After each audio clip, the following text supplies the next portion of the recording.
আন্তর্জাতিক যোগাযোগ মাধ্যম, গণমাধ্যম, সেটা হোক বিবিসি কিংবা আল জাজিরা বা আরো কোনো চ্যানেল, দেখেছেন কিভাবে আমাদের সন্তানদের উপর গুলি চলেছে। আল জাজিরার একটা ছবি, সেনাবাহিনীর সদস্যরা অটোমেটিক রাইফেল নিয়ে শুয়ে পড়লেন লাইন দিয়ে, তাদের 20 গজ দূরে নিরস্ত্র সাধারণ মানুষ, আমরা, আমার দেশের জনগণ, তাদের দিকে সেমের অটোমেটিক রাইফেল থেকে গুলি চলল। এর দৃশ্য দেখার পরে আসলে বাসায় বসে থাকার কারো কোনো সুযোগ নেই। আমাদের যার যার অবস্থান থেকে প্রতিবাদ করতে হবে, এবং একজন আইনজীবী হিসেবে সেই কাজটি করার জন্য আজকে আমরা আদালতে এসেছি।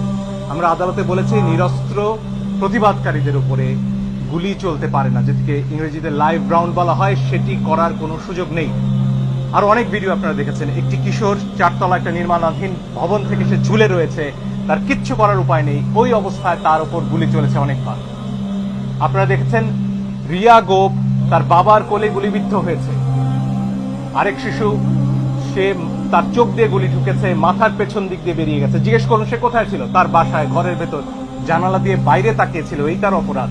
আমরা স্পষ্টভাবে বলেছি যারা আন্দোলনকারী তাদের উপরে লাইভ রাউন্ড অর্থাৎ গুলি ছোড়া চলবে না। আপনারা প্রয়োজনে টিয়ার শেল ছুড়ুন, লাঠি চার্জ করুন, রাবার বুলেটও ছুড়ুন, তাতেও বহু মানুষ অন্ধ হয়েছে হয়তো, সে খবর আপনারা দেখেছেন, এত কাছ থেকে রাবার বুলেট ছোড়া হয়েছে।